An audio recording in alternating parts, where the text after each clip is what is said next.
উদয়পুর মহকুমা CPIM party অফিসের সামনে শনিবার কৃষক সংগঠনের উদ্যোগে এক বিক্ষোভ কর্মসূচি পালন করা হয়। পোড়ানো হয় কৃষি বিলের কপি।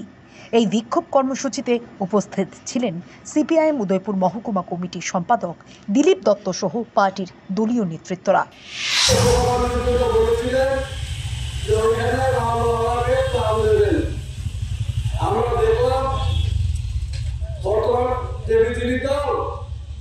তারা মনে করছিলেন এই রামলালাকে তার প্রাণ দেওয়া এই সুযোগে পুরো ভারতবর্ষটার মতো হয়ে যাবে। সব রামের পেছনে পেছনে দৌড়াবে, বিভিন্ন দলের পেছনে দৌড়াবে, ব্যর্থ হয়েছে।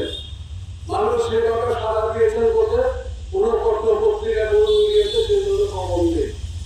এক নম্বর গেম ফেল, দুই নম্বর চেষ্টা করেছিলেন যে অন্তর্বর্তীকালীন বাজারের মাধ্যমে পুরো দেশের মানুষকে আবার বিব্রত করবেন, আবার বোকা বানাবেন।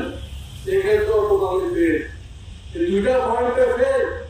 সেই কারণে নরেন্দ্র মোদী সাহেবরা নতুন খেলা শুরু করেছেন। ওই নীতিশ কুমারের মতো রাজনৈতিক দল তাদেরকে ঘোরা করার জন্য চেষ্টা করছেন, প্রয়োগ করছেন, যার ফলে মুখ্যমন্ত্রী অন্যায়ভাবে তাকে গ্রেপ্তার করেছেন। তারপরেও শান্তি নেই, গ্রেপ্তার করার পরেও শান্তি নেই, নিশ্চিত হতে পারেননি। ওই সরকারটা যাতে না হতে পারে নতুন সরকার, অনেক তদন্ত করেছেন, শেষ পর্যন্ত বাধ্য হয়েছেন ওইখানকার মানে যার মধ্যে নতুন বিরোধী সরকার তাকে ক্ষমতা দেওয়ার জন্য।